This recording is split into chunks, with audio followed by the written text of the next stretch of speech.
greet una too much. All caressers.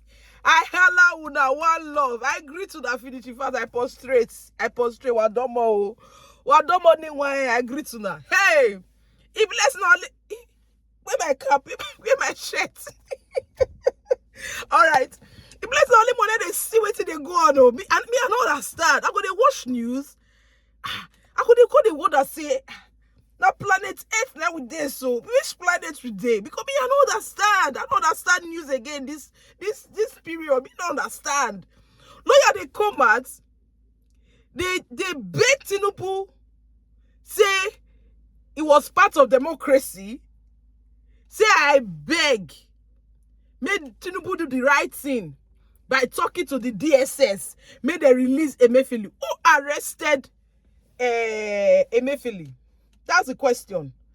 Why did they put the whole matter for DSS head? Bola Tinubu suspended Godwin Emefiele, the former CBN governor. Then he handed over to the DSS. Because if he not suspended, if you're not concerned Emefiele and the DSS. But right now, they put this whole matter for the DSS head. We might understand. I know that. I don't think I'm so okay. Bola Tinubu suspended somebody. The guy want base. That DSS arrest him. That DSS keep under custody. Bola Tinubu can easily pick up he can carry a call like, hello? Yes, I'm Bola Tinubu. Please release the man under your custody. Yes, I know there are many people under your custody, but this particular one, his name is Godwin Emefiele. Please release him. The question is, will DSS release him or they will not release him? If they don't do what they want to do, they quote law to back up why did they do that thing. I don't understand. And right now, with the ESA is being charged on the fact or on the grant say they guilty of some certain things like emulation and things will be saying not supposed to be in possession. They in possession of that thing. I don't understand. Why they bring all these things now? All because they don't want to release him. And right now, they say that ammunition where they say they and where they in possession of is worth 5 years imprisonment.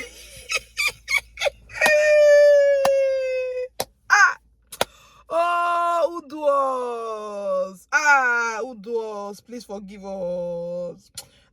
Forgive us. See, our law or our Nigerians or our politicians, though they talk as if it's mugus that they talk to. I don't understand. You suspended somebody, you hand over the person to the DSS, and now the lawyers who are basically supposed they talk well, they command Tinubu, make you go release them. They tell Tinubu say, you know you are part of the democracy, and tell DSS to release him. Why putting DSS into this matter? Bola Tinubu release Emefiele. Simple as that. Because the DSS are under the command of the president. Anything we talk, they go do it. They're not going to argue. My people, we get a very long way to go for this country. The rise in inflation, I don't see them. Me, I see them, I shock. Where would they go? No food, no money, no house, nothing. Nobody will go school again. Where will they go? Where will they go for this country? In fact, me, I don't tire. This video why I drop. Many people don't they tell me say, Bod, why you drop that prophecy?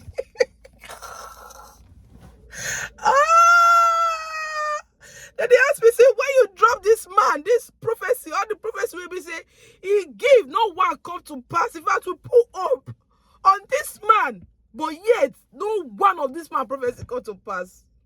I don't understand the reason why I put up. I want to tell you that the reason for this video. See, everything is joined. See, everything joined. For this life, nothing is useless. So everything joined. If the thing come to pass, so is joined. If it not come to pass, so is joined. Everything is joined.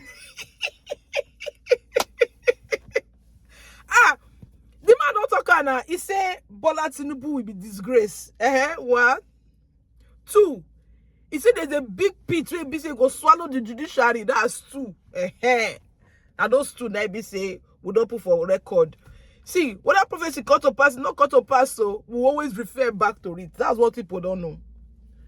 We see news, we bring her come. We don't say somebody news na lie. Abi, we they bring her, we not they bring her, we they bring her. So they be waiting and not understand. Everything they happen. So person be pastor or prophet does not mean say he talks until not come to pass. The person a bad person. Life goes on. Everything for this life is joy, both the good, the bad, everything is joy. So they feel me, everything is joy, my people. So I gonna let all the videos maybe say I display, make they play, make we wash. At least in our country. We don't get any other country. Oh. Anywhere you go to, whether you go Canada, you go America, once you talk, Nigerians also say you are Nigerian. They will easily identify us. We can't say, you see this tongue. The way they talk, the way they do, we can't hide ourselves. Oh. We don't admit. Even if we collect nationality for anywhere in the world, we are Nigerians. That fact, it cannot be erased. If you talk of wayo, now we. Talk of shout, now we. Indecency, now we. Everything, now we. Intelligence, oh, now we. We get our God give us small. He gives some people, small. He not gonna give them some. Our own God give us everything. He give us thief, he give us improper, he give us prostitute, he give us lie, he give us politician, he give us everything. If they find us there for all the country, for the bad thing, for the good thing, we get them. People, it's gonna be on the TV, Bodo. I beg you, you don't take this life serious, so that you try and balance some, maybe they laugh. The life, it's too hard, though. You they find money, you don't go see. You they find something, you know they see. But see, they frown your face, they squeeze your face, they go, no. They laugh, make your enemy, they wonder, say how you think they do them. My people sort of be on the TV, but area! I can't try to give you now. I go see that I give up my next video, so that be on the TV, but one love. Bye.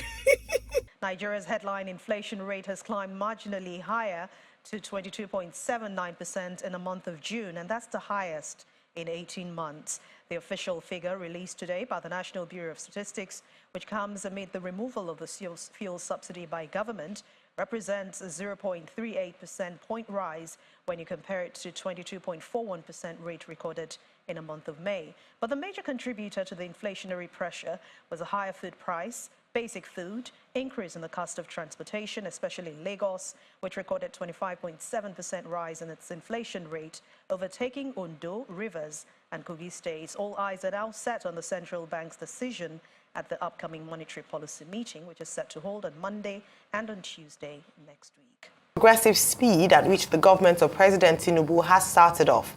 Some political critics are saying that there seems to be no sense of urgency on the part of the government on how to deal with escalating costs across the country.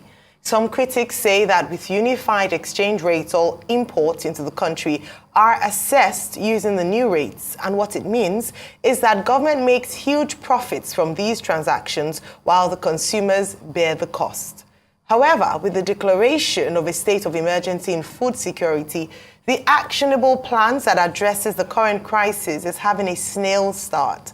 According to Dumebi Kachuku, former presidential candidate of the opposition African Democratic Congress, ADC, the state of the nation seems to be in disarray over government policies. I just quoted you saying that the country is in disarray. But members of the APC would not agree with you. They will say that after all, the president is going to make available for a period of 6 months, 8,000 naira to 12 million Nigerians, and that by extension, about 60 million people will benefit. The same government has declared a state of emergency in the food sector and is promising to ensure food security.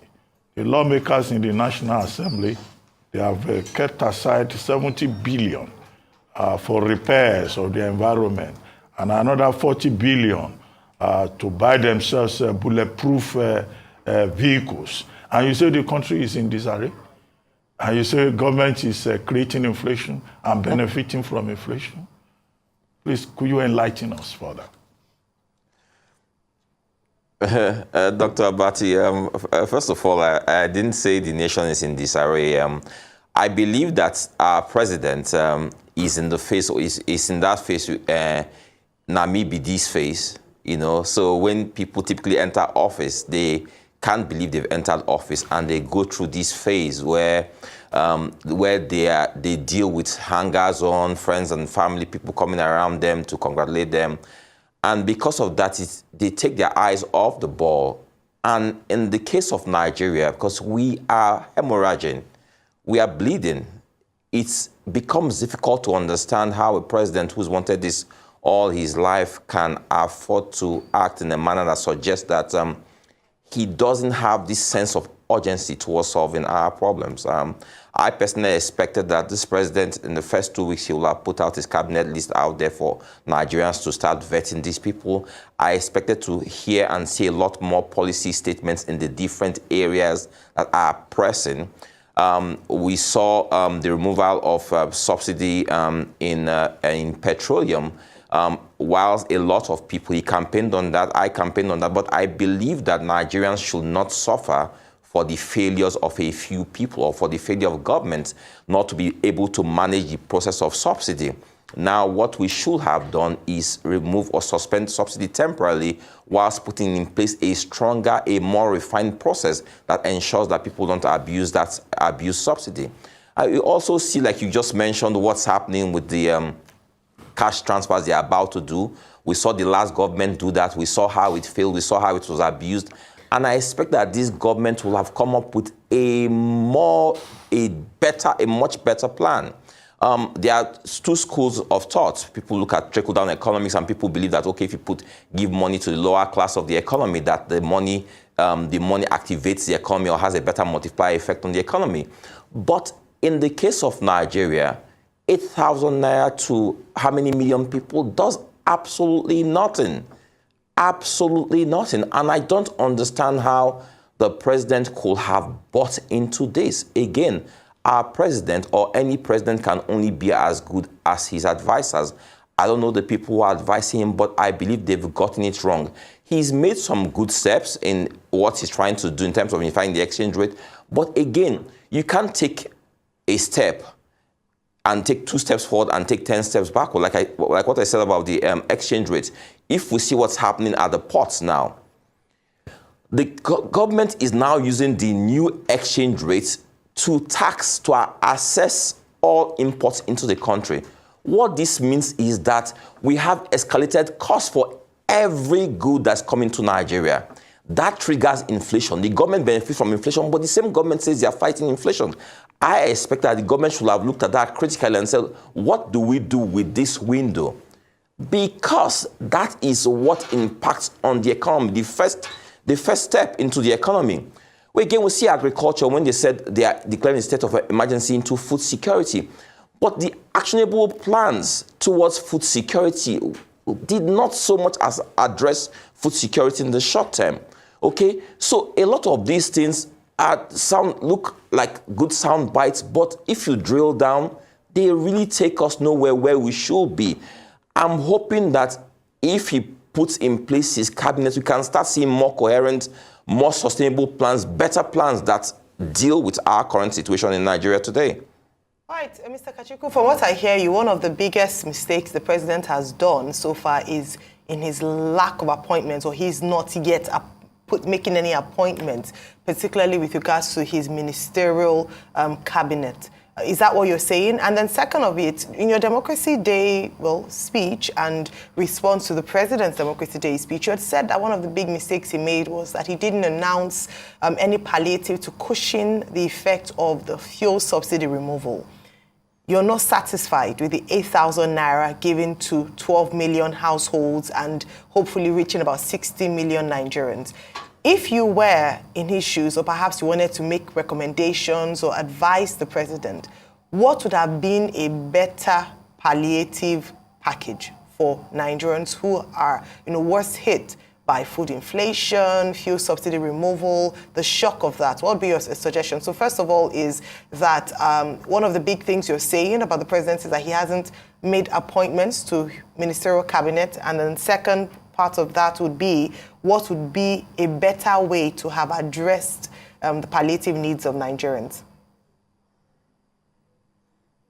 Oh, great. For someone who wants to hit the ground running, he ought to have had his cabinet list ready from day one.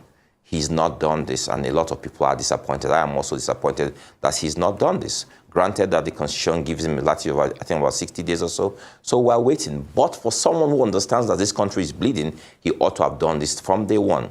If we look at the issue of palliatives, palliatives should not have come after the removal of subsidy. Palliatives should have been planned, should have been factored in if you're going to remove subsidy. Now, whatever palliatives you want to put in place, Nigerians for the last 1 or 2 months now, almost going to 2 months now, are already suffering the effects of removal of subsidy. So if you are going to put in place palliative now, understand that Nigerians are already suffering. Are you going to put in place palliative of 8,000 naira for what, 8 million households, you said? 8,000 naira. In America, in the state of New York, minimum wage for 1 hour is about $13 for 1 hour.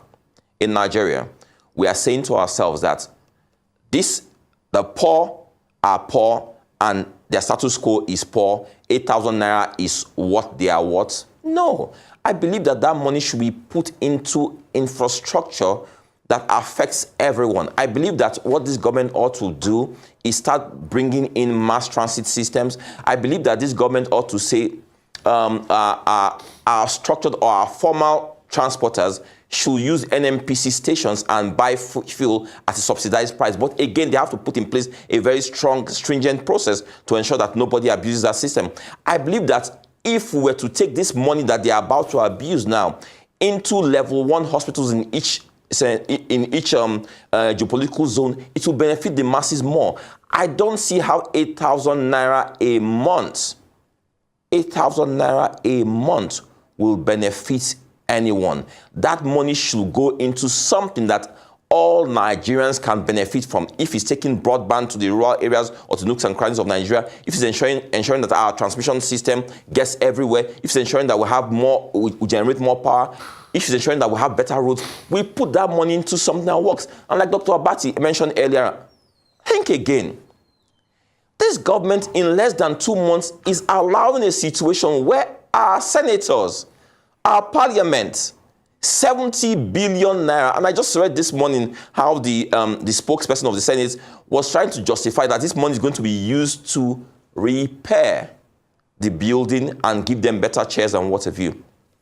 Please, I'll have you go back and look at how much they budget for that same building every year for the past 18 or 20 years. It's a shame. Okay. Again, if this president allows this, it will signpost to all Nigerians the direction he wants to take, take this country. I don't expect him to allow this to stand. Mr. Kachiku, I also want you to talk as regards that 70 billion. Another part we have also heard is an attempt to also import a lot of cars, bulletproof cars for principal officer, thereby impoverishing the Nigerian economy where we have local car producers and taking the money to upgrade the Japanese economy. I mean, I want you to speak to that mindset of the fact that we are so disillusioned as a people that we don't even like to invest in our brothers here making same cars.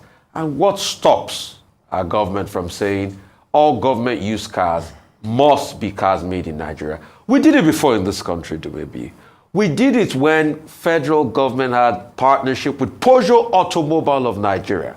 Every government car you saw on the road were Peugeots. What stops us from doing that now? I want you to speak through all of that. Okay, again, the first question should be, why should we be buying vehicles for them in the first place? They should be given a transport allowance that takes into consideration the wages of these people. That's the first thing. No, government should not be buying vehicles for these people. Number two, I wonder what happened to parties like mine, the Labour Party, and other smaller parties when they were discussing this. We expected these people to know and to do better. They all were part of this. I have not seen any voice of dissent. Again, we must come to a point where, as a people, we need to set an agenda for our parliament, for our government, that says enough is enough. We can no longer allow this charade that continues in the name of governance.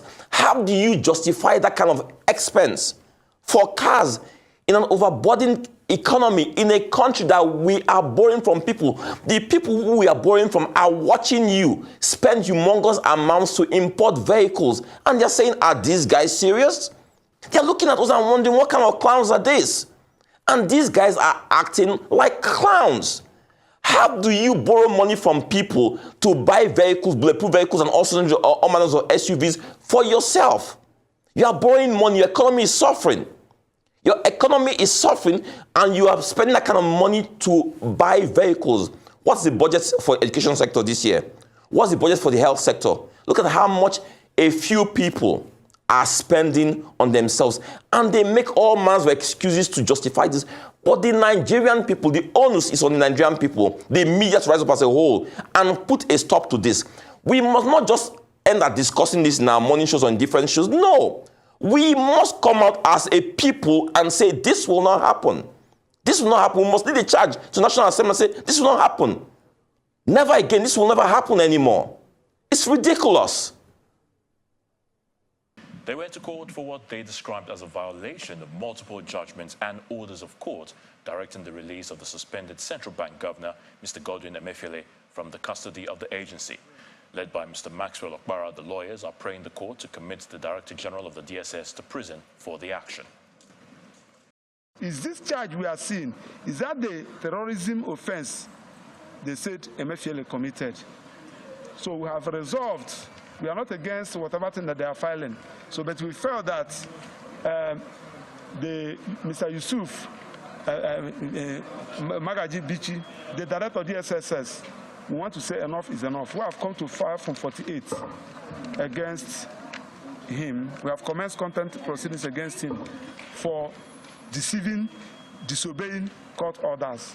Nigeria is not a banana republic. We have had several directors of DSSS. He's not the first one, and he's not going to be the last one. So we have filed it, and we are asking that now that it's obvious that he has a personal issue to settle with Emefiele, he should go and sort it out. He should not use Nigeria. He should not use any sign, any purported offense of terrorism to sort whatever problem he had with Emefiele. Just like as I said, Senator Ahmed Bola Tinubu was one of those that fought for this democracy through Nadeko. Now that he's the president, we want to call upon him as a matter of urgency. He should sack the director DSSS for embarrassing the entire world, for embarrassing Nigeria. Enough of this. This is one of the persons that made the government of President Muhammad Buhari unpopular. Meanwhile, a judge of the Federal High Court, Lagos, Justice Nicholas Owebo, has been assigned to hear the federal government's charge against the suspended governor of the central bank, Mr. Godwin Emefiele. The judge has, however, yet to fix a date for his arraignment on a 2-count charge of illegal possession of firearm and ammunition. Our judiciary correspondent, Shola Shoyeli, tells us more. He was suspended from office as the governor of the Central Bank of Nigeria, CBN, on Friday, June 9. Shortly after, the Department of State Services, DSS, arrested him at his home in Lagos, flew him to Abuja, and a day later, on June 10, they confirmed that he was in their custody for investigations. Mr. Godwin Emefiele has since remained in the custody of the secret police. After over a month of holding him without charging him to court, his lawyers and family members who had been denied access to him approached the Federal Capital Territory FCT High Court in Abuja to enforce his fundamental human rights. Following an application by his counsel, Senior Advocate of Nigeria, Joseph Daudu, the court on June 16 ordered the DSS to allow the suspended CBN governor access to his lawyers and family, as this is within his fundamental rights. After agreeing to comply with the order, the court at a later date heard the federal government's application challenging its jurisdiction to hear the fundamental rights enforcement suit. In his ruling on the matter, Justice Hamza Muazu ordered the DSS to release or charge the suspended CBN governor to court within 1 week. 7 days have been given to the DSS to either charge him to court or release him on administrative bail. We expect him to be released on administrative bail today as we speak.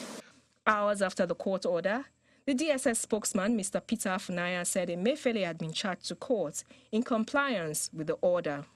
Meanwhile, another judge of the FCT High Court in Abuja last week Friday, Justice Bello Kawu, declared the arrest and detention of Mr. Emefiele by the DSS as illegal. Channels Television obtained a copy of the 2-count charge bordering on illegal possession of firearms and ammunition, contrary to the provisions of the Firearms Act 2004, as filed by the federal government against the suspended CBN governor. The offense carries a punishment of 5 years imprisonment. The charge has now been assigned to Justice Nicholas Owebo of the Federal High Court, Lagos, who is yet to fix a date for the hearing. Meanwhile, Mr. Emefiele has filed a bail application, insisting that the offense is ordinarily bailable and he is not a flight risk. In the meantime, there are no indications that Mr. Emefiele has been flown back to Lagos, where he is expected to stand trial. This is Bod TV Bod. In case the first time you come here, please don't forget to subscribe and hit that notification bell for more uploads.